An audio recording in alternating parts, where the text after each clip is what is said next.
오늘의 주치 소개해드립니다. 대구 한의대 한방병원 한방한 이비인 후 피부과 병원 황보민 교수 나와 있습니다. 안녕하십니까? 안녕하세요. 네. 안녕하십니까. 대구 한의대학교 한방병원의 한방안이비누 피부과 황보민입니다. 네. 아토피 피부염이라는 게 교수님 정확히 어떤 질환이기 때문에 아이들은 물론이고 우리 성인들까지 괴롭히는 그런 질환일까요? 네, 아토피는 한마디로 긁지 않고는 못 배기는 병입니다. 핵심은 세 가지입니다. 첫째, 참을 수 없는 가려움. 둘째, 나이에 따라 나타나는 위치가 달라지는 특징적인 병변. 셋째, 며칠로 끝나지 않는 만성적인 경과입니다. 네. 전 세계적으로 어린이 11명 중 1명, 성인은 16명 중 1명꼴로 앓을 만큼 어머나. 흔하지만 중증으로 가면 전신 건강을 위험하는 결코 가볍지 않은 병입니다. 요즘 아토피를 앓는 사람들이 많은 게요. 뭐 아무래도 생활 환경이 바뀌면서 외부 자극이 많아져서 그런 거 아닐까 이런 네. 생각을 해봤습니다. 그런데 또 한편으로 아토피는 타고난다 이란 이야기를 들었는데 궁금해요, 교수님. 아토피 피부염이 생기는 거는 체질 때문인가요? 환경 때문인가요? 결론부터 말씀드리면 둘 다입니다. 어허. 태어날 때부터 피부 방어막이 약한 체질, 한의학적으로는 위외실고라고 하고요. 현대의학으로는 필라그린이라는 단백질이 부족한 상태가 바탕에 있습니다. 네. 여기에 미세먼지, 서구화된 식습관, 과도한 스트레스와 같은 환경 자극이 방아쇠를 당기는 구조입니다. 부모님 중 한 분이라도 아토피나 비염, 천식이 있었다면 아이에게 나타날 확률이 유의미하게 높아집니다. 체질은 바꾸기 어렵지만 환경과 생활 관리로 발현을 충분히 늦추거나 줄일 수 있습니다. 이 교수님 말씀을 듣다 보니까 이 아토피 피부염이 단순한 피부 질환으로 좀 가볍게 여겨서는 안 될 것 같다 이런 생각이 드는데 맞을까요? 네, 맞습니다. 네. 숫자가 말해줍니다. 전 세계 아토피 환자가 1990년에 약 1억 700만 명에서 2021년 1억 2,900만 명으로 늘었고요. 우리나라도 2002년에 3.88%에서 네. 2019년 5.03%로 증가했습니다. 음. 특히 성인 환자 비중이 빠르게 늘고 있습니다. 성인이 되어서 처음 발병하는 경우도 전체의 25%에 달합니다. 네. 또한 소아의 최대 7.2%, 성인의 최대 15.6%가 중증으로 분류됩니다. 이 환자들은 단순히 피부가 가려운 수준이 아니라 수면이나 정신 건강, 사회생활 전반이 무너지는 상황을 겪습니다. 아이가 크면 낫겠지 하고 기다리는 분들이 많은데요. 네. 지금은 평생 관리해야 하는 만성 질환으로 접근해야 합니다. 그래요. 그만큼 이제 아토피 피부염이 생명을 좌우하는 문제는 아니지만은 우리 삶, 네. 생활 전반에 큰 영향을 미칠 수 있기 때문에 참 중요하다는 점을 우리 강조를 해주셨습니다. 네. 한의학적으로도 아토피 피부염을 좀 중요하게 생각하는 이유가 분명히 있겠죠. 어떻습니까? 한의학에서는요, 피부는 내장의 거울이다라는 말이 있습니다. 한의학에서 피부 증상이 단순히 표면의 문제가 아니라 몸 안의 불균형을 알리는 경고 신호라고 보는 겁니다. 아토피가 심해진다는 것은 오장육부의 균형이 무너졌다는 뜻이고요. 특히 면역적 방어막이 약해지고 피 속에 열독이 쌓이는 형태가 피부로 나타나는 것이라고 봅니다.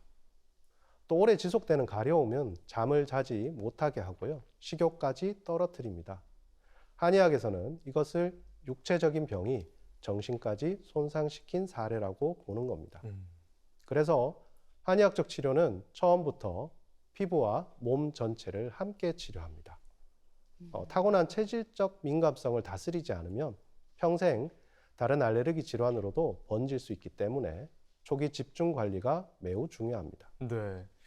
교수님 앞에서 이런 말씀을 드리는 게 사실은 조금 주제 넘은 것 같습니다만 네. 한의학에서 치료 원칙이 치병구본이다 이렇게 말을 하잖아요. 어려운 말인데요. 그죠? 이게 병을 고치기 위해서는 원인을 알아야 한다 아하. 그런 뜻인데 교수님 그러면 아토피 피부염 왜 생기는 걸까요? 사실 이게 딱 한 가지 원인이 있는 게 아니라요. 서로 이제 여러 가지 원인인데요. 크게는 네 가지 원인이 얽혀서 발생한다라고 이야기하고 있습니다. 첫 번째는 피부 장벽, 피부의 어떤 성벽이 무너지는 겁니다. 피부 바깥층을 단단하게 유지해주는 필라그린이라는 단백질이 부족해지면 수분은 빠져나가고 세균과 알레르겐이 그 틈으로 들어오게 됩니다. 두 번째는 면역의 폭주입니다. 침입자를 막으려던 면역 시스템이 과도하게 반응하면서 인터루킨 31 같은 물질이 신경을 자극해 극심한 가려움을 만들어냅니다. 세 번째는 황색 포도상 구균이 피부를 장악하고 염증을 더 키웁니다. 넷째로는 가려워서 긁으면 피부 장벽이 더 무너지고 더 가려워지는 어떤 지옥 같은 악순환이 반복되는 겁니다. 한의학에서는 이 모든 과정을 풍열이라고 하는데요. 이거는 바람처럼 열이 옮겨 다닌다라고 하는데 이런 것들이 원인이 된다고 설명합니다. 네. 제 친구 딸이 이제 네. 태어났을 때부터 아토피였는데 아이고. 어릴 때는 이제 집에 놀러 가서 보면은 그 추운 밖에 갓 나갔다 온 것처럼 양볼이 빨갛더라고요. 네. 그리고 이제 좀 자라니까 학교 들어갈 때쯤 돼서 그 피부가 좀 딱딱하고 약간 그런 느낌이 들었는데 네. 그래서 제가 궁금합니다. 그러니까 아토피 피부염이 연령에 따라서 증상도 다 다르게 나타나는 건가요? 네, 맞습니다. 아토피의 가장 큰 특징 중 하나가 바로 이런 점입니다.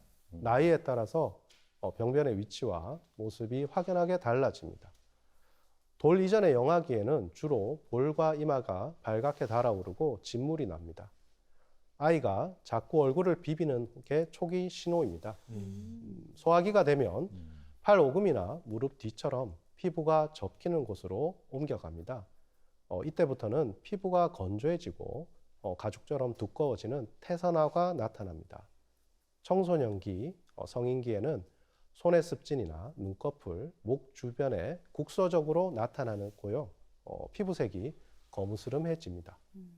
스트레스에 의한 악화가 특히 두드러지는 시기입니다.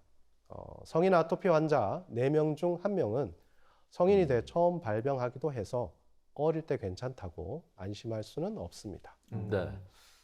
성인도 발병할 수 있다고 하니까 결코 또 우리가 안심해서는 안 될 것 같습니다. 네. 연령에 따라서 증상이 좀 이렇게 다양하게 다르게 나타난다면은 일단은 뭐 대처 방법도 좀 달라져야 될 것 같습니다. 어떻습니까? 네, 반드시 달라져야 됩니다. 네. 나이에 따라서 병의 성격 자체가 다르기 때문입니다. 영아기에는 얼굴에 진물을 빠르게 잡고 열을 내리는 것이 최우선입니다. 이 시기에는 수유 방식과 소화 상태가 피부에 바로 반영되기 때문에 엄마의 식이 관리도 함께 이루어져야 합니다. 소화기에는 접히는 부위의 보습과 피부 장벽 강화에 집중해야 됩니다. 이 시기를 잘 잡지 못하면 만성화로 이어질 위험이 있습니다.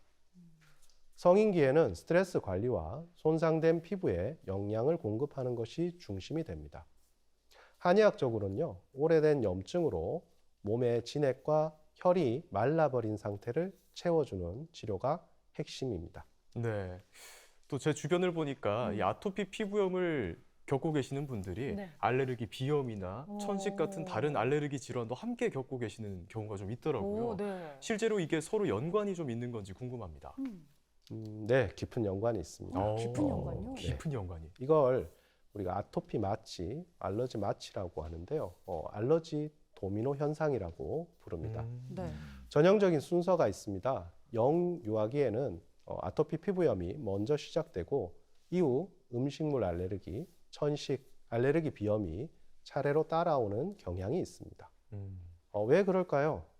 손상된 피부 장벽을 통해서 외부 물질이 들어오면 면역 시스템이 비정상적으로 예민해집니다. 이게 혈액을 타고 온 몸으로 퍼져 코나 기관지에서 다시 폭발적으로 알러지를 일으키게 되는 것입니다. 네. 한의학에서는 수천 년 전부터 폐주피모라는 말을 하는데요. 네. 이 말은 폐가 피부와 호흡기를 함께 주관하고 있다라는 것으로 현대 면역학에서 이를 정확히 뒷받침하고 있습니다. 즉 피부 치료가 호흡기 건강까지 지키는 길이 되는 이유가 여기에 있습니다. 네. 그럼 아토피 피부염을 막기 위해서는 말씀하신 알레르기 도미노 현상, 그러니까 네. 아토피 마취로 넘어가는 걸 막는 게 이 치료의 핵심이겠네요. 네, 바로 맞습니다. 그게 가장 중요한 점인데요. 음.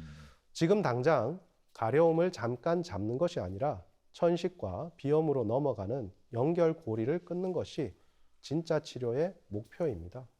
가장 중요한 것은 조기에 피부 장벽을 튼튼하게 하는 것입니다. 피부의 장벽이 튼튼하면 알레르겐이 몸 안으로 들어오지 못하고 전신 알레르기로 번지지 않습니다. 한의학적으로는 폐와 비장의 기운을 함께 강화하는 치료를 합니다. 피부를 안정시키면서 동시에 호흡기 점막의 저항력을 높여 알레르기 도미노를 앞 단계에서 막는 효과가 있습니다. 아토피를 단순히 피부 문제로만 보고 대증 치료에만 집중하면 나중에 아이가 천식 환자가 되어서 훨씬 힘든 상황을 맞이하게 됩니다. 빠른 치료가 중요한 이유가 이것입니다. 그렇군요. 교수님이 어떻습니까? 일단은 아이를 둔 가정에서는 우리 아이가 혹시 증상이 아토피 피부염인지 아닌지 좀 자세하게 관찰을 하는 게 필요하지 않을까 싶은데 의심을 좀 해볼 만한 증상 어떤 것들이 있을까요? 네, 한 4가지 정도를 확인해 보시면 좋을 것 같습니다. 첫째는 코를 자주 비비거나 아침마다 연속으로 재채기를 하는 증상. 네. 두 번째는 밤이나 운동 후에 유독 기침이 잦고 숨을 쉴 때 쌕쌕거리는 소리가 들리는 증상. 세 번째, 눈 주위가 항상 붉거나 가려워서 자주 비비는 증상. 네 번째는 특정 음식을 먹은 직후에 입술이 붓거나 두드러기가 올라오는 증상. 이런 증상들 중에 하나라도 해당이 된다면 이미 알레르기 도미노가 시작됐을 수 있습니다. 어허.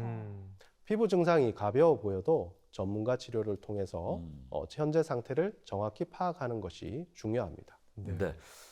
방금 전에 교수님께서 의심 증상에 대해서 지금 여러 항목들을 소개를 해주셨는데 잘 들어두셨다가 우리 아이가 혹시 이런 증상이 나타나진 않는지 잘 좀 관찰을 해볼 필요가 있겠습니다. 네.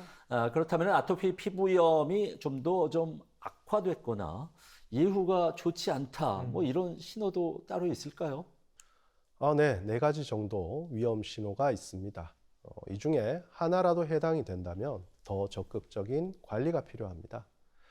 첫째는 부모나 형제 중에 알레르기 환자가 있는 경우이고요. 두 번째는 돌 이전에 증상이 심하게 시작된 경우. 셋째는 피부염과 함께 천식이나 비염 기미가 보이는 경우이고요. 마지막으로 네 번째는 병변이 넓고 반복 주기가 짧을수록 알레르기 도미노가 빠르게 진행될 가능성이 높습니다. 이런 경우일수록 단순히 증상이 나타날 때마다 약을 바르는 방식이 아니라 초기에 집중적으로 치료해서 전체적인 알레르기 체질을 다스리는 것이 훨씬 효과적입니다. 네. 앞에도 잠깐 음식 얘기를 하셨었는데 네. 실제로 아토피 피부염 얘기할 때 음식이 원인이 되거나 악화시킨다는 얘기를 좀 많이 들었거든요. 맞아요. 그래서 실제로 음식이 원인이 될 수가 있는지 그게 좀 궁금합니다. 네, 절반만 맞는 얘기입니다. 어허. 손상된 피부 장벽을 통해서 음식 성분이 들어와 몸을 예민하게 만드는 것은 사실입니다. 네. 특히 영유아나 중등도 이상의 환자에게서 음식 알레르기 위험이 높은 건 맞습니다. 하지만 혈액 검사에서 특정 음식에 반응이 나왔다고 해서 그 음식이 반드시 아토피 피부염의 주범은 아닙니다. 네. 실제로 먹었을 때 2시간 이내에 가려움이나 발진이 반복적으로 나타나는지가 훨씬 중요한 기준입니다. 음식만 끊으면 나을 것 같아서 극단적인 식이 제한을 하는 분들이 많은데요. 그게 오히려 문제가 될 수 있다는 점을 꼭 말씀드리고 싶습니다. 그렇죠. 음식을 무조건 제한해서는 안 될 것 같습니다. 또 네. 음식을 또 잘 먹어야 면역력도 높아지는 거잖아요. 그렇죠. 네, 맞습니다. 오히려 역효과가 날 수 있어서 현대의학적 가이드라인에서는 강하게 경고하는 부분입니다. 인터넷 정보만 보고 우유, 달걀, 밀가루를 한 번에 끊으면 특히 성장기 아이들에게는 영양 불균형이 생깁니다. 네. 더 큰 문제는 특정 음식을 너무 어릴 때부터 엄격히 피하면 오히려 내성이 생기지 않아서 나중에 더 심한 알레르기 반응을 일으킬 수 있다는 연구 결과가 있습니다. 오. 한의학적으로는 맵고 기름진 음식, 가공식품이 체내에 열과 독소를 쌓아서 가려움을 폭발시킨다라고 봅니다. 반대로 신선한 채소와 과일은 이 열을 식혀주는 역할을 합니다. 또한 술과 담배는 아토피를 직접적으로 악화시킨다는 일관된 근거가 있기 때문에 네. 성인 환자분들께서는 이 두 가지만큼은 반드시 주의하셔야 합니다. 네. 지금 말씀해 주신 그런 기준 사항들은 분명히 맞는 것 같습니다. 네. 어른들도 성인들도 자극적인 음식이라든가 가공식품 좋아하는 분들 보면은 네. 피부가 아토피인 분들이 참 많은 것 같습니다. 네. 빈도수가 이렇게 많이 나타나는 것 같은데 네. 일단은 아토피 피부염을 앓고 있는 사람들이 음식을 먹을 때 물론 골고루 섭취하는 것도 중요하지만은 주의해야 될 가이드라인 같은 게 있다면 좀 소개를 해주시죠. 네. 핵심은 일괄 금지가 아니라 개별 확인입니다. 어떤 음식을 먹고 2시간 이내에 가려움이나 발진이 반복적으로 나타날 때만 그 음식을 피하면 됩니다. 그 외에는 굳이 끊을 필요는 없습니다. 대신에 보존제나 첨가물이 많은 가공식품은 줄이시고 신선한 자연식 위주로 드시는 것을 권합니다. 이게 한의학에서 말하는 몸의 열을 식혀주는 식이 원칙과도 정확히 맞아 떨어집니다. 그리고 식사 조절에 에너지를 쏟는 것보다 보습을 꾸준히 해서 피부 장벽을 튼튼하게 하는 것이 알레르기를 훨씬 더 근본적으로 막는 효과적인 방법이라는 것을 꼭 기억하시기 바랍니다. 네, 알겠습니다. 그리고 저는 교수님께 오늘 네. 이거를 꼭 물어보고 싶었어요. 어떤 바로 거죠? 스테로이드입니다. 그러니까 스테로이드가 피부과에서 진료 받아보신 분들은 아마도 아주 익숙한 치료제일 텐데 사실 이게 잘 쓰면야 또 못 쓰면 독이 되는 게 바로 이 스테로이드 아닐까요? 네, 정확한 표현입니다. 국소 스테로이드는 수십 년간 검증된 표준 치료제로 급성으로 악화되었을 때 빠르게 염증을 잡는 데는 매우 효과적입니다. 문제는 잘못 쓸 때입니다. 얼굴이나 목처럼 피부가 얇은 부위에 강한 스테로이드를 오랫동안 바르면 피부가 얇아지거나 혈관이 드러나는 부작용이 생깁니다. 어허. 반대로 너무 무서워서 필요한 치료를 아예 안 하는 경우도 문제입니다. 초기에 제대로 잡지 않으면 염증이 만성화돼서 치료 기간이 훨씬 길어집니다. 최근엔 한방병원에 탈스테로이드를 원해서 내원하는 분들이 늘고 있습니다. 스테로이드를 오래 쓰다가 갑자기 끊으면 증상이 폭발적으로 반등하는 탈스테로이드 현상이 발생할 수 있기 때문에 네. 중단할 때에는 반드시 전문가와 단계적인 계획을 세우셔야 합니다. 네. 이제 스테로이드 말씀하셨으니까 저도 한 가지 여쭙고 싶은 게 네. 아토피 피부염에서 스테로이드만큼이나 자주 등장하는 게 또 진먼지 진드기 이거잖아요. 맞아요. 이 네. 진먼지 진드기가 아. 아토피 피부염의 원인 가운데 하나다 이런 얘기를 많이 하던데 예. 실제로 맞는 말인지 궁금합니다. 음식하고 동일한데요. 모든 환자에게 해당되는 것은 아닙니다. 검사에서 진먼지 진드기 알레르기가 확인되고 실제 노출 시 증상이 악화되는 경우에만 의미 있는 관리 방법입니다. 해당되는 경우에는요, 침구류를 55에서 60도씨 이상의 고온에서 세탁한 뒤 건조기에서 약 10분 정도 추가로 고온 건조를 시행하면 진드기 사멸에 효과적입니다. 헤파 필터가 달린 청소기를 쓰시고 실내 습도를 너무 높게 유지하지 않는 것도 도움이 됩니다. 네. 그런데 진먼지 진드기 제거에 지나치게 에너지를 쏟다 보면 정작 더 중요한 보습이나 치료를 소홀히 하게 되는 경우가 많습니다. 그래서 우선순위를 잘 잡으셔야 합니다. 네, 그렇군요. 또 이런 얘기도 있습니다. 아토피 피부염 환자들은 목욕을 자주 하면 안 된다. 그래서 제 지인은 사우나를 잘 안 가는지 모르겠는데 이게 맞는 말입니까? 목욕을 자주 하면 좀 건조해지니까 안 좋을까요? 지금은 완전히 달라진 이야기입니다. 현재는 매일 또는 규칙적인 목욕을 오히려 권장합니다. 네. 피부 노폐물을 제거하고 보습제 흡수를 돕기 때문입니다. 핵심은 이제 333이라는 원칙이 가장 중요한 방법입니다. 네. 27에서 30도씨의 미지근한 물을 5에서 10분 정도의 짧은 목욕, 그리고 씻고 3분 이내에 보습제를 바르는 이 세 가지입니다. 뜨거운 물은 피부 장벽을 파괴하기 때문에 절대 금물이고요. 떼수건으로 미는 것도 마찬가지입니다. 비누는 중성 또는 약산성 제품을 쓰셔야 하고요. 네. 씻고 나서 물기가 완전히 마르기 전에 보습제를 발라야 수분을 피부 안에 가둘 수 있습니다. 이 네. 타이밍을 놓치는 분들이 굉장히 많습니다. 네. 네. 그러면 또 궁금해지는 게 우리가 피부에 가장 많이 닿는 친구 바로 옷이잖아요. 옷은 무조건 입어야 되잖아요. 그러니까 옷은 무조건 입어야 되니까 예. 이게 벗고 다닐 수는 없으니까 네. 이 피부에 직접 닿는 옷이 우리 아토피 피부염에 영향을 주지 않을까 좀 걱정이 됩니다. 네, 직접적인 영향을 줍니다. 네. 그래요? 옷은 하루 종일 피부에 닿아 있기 때문입니다. 거칠고 마찰이 심한 양모 소재는 피하시는 게 좋고요. 부드러운 면직물이나 통기성이 좋은 헐렁한 옷이 가장 좋습니다. 네. 땀은 아토피의 큰 적입니다. 음. 실내 온도를 너무 높게 유지하거나 급격한 온도 변화가 생기면 가려움이 폭발적으로 발생할 수 있습니다. 아이가 운동 후에 유독 더 긁는다면 땀이 원인일 가능성이 높습니다. 한의학에서는 정신적인 스트레스도 가려움을 직접 유발하는 원인으로 꼽습니다. 피부가 가려울 때 마음이 불안하면 더 긁게 되는 것도 이 연결고리 때문입니다. 그래서 몸과 마음을 함께 다스리는 것이 아토피 관리의 완성이라고 생각합니다. 네. 자, 아토피 피부염에 대해서 오늘 한방적으로 함께 알아보고 있습니다. 그렇다면 아토피 피부염을 한의학적으로는 어떻게 치료를 하게 되는지 구체적인 치료 방법을 좀 소개해 주시죠. 한의학 치료의 가장 큰 강점은요, 내복약과 그리고 한방 외용제, 약침을 이용한 이런 삼박자 치료라고 생각합니다.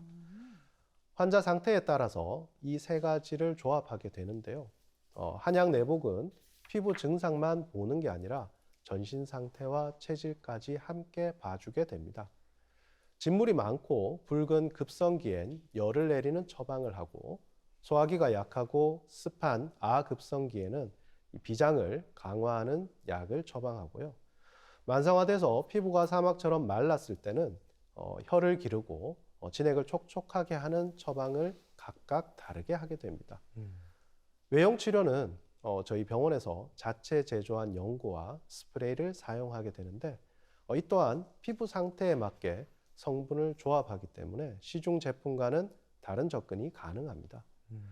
침 치료는 한방 임상 진료 지침에서 권고 등급 A를 받을 만큼 가려움 완화에 효과가 입증되어 있습니다.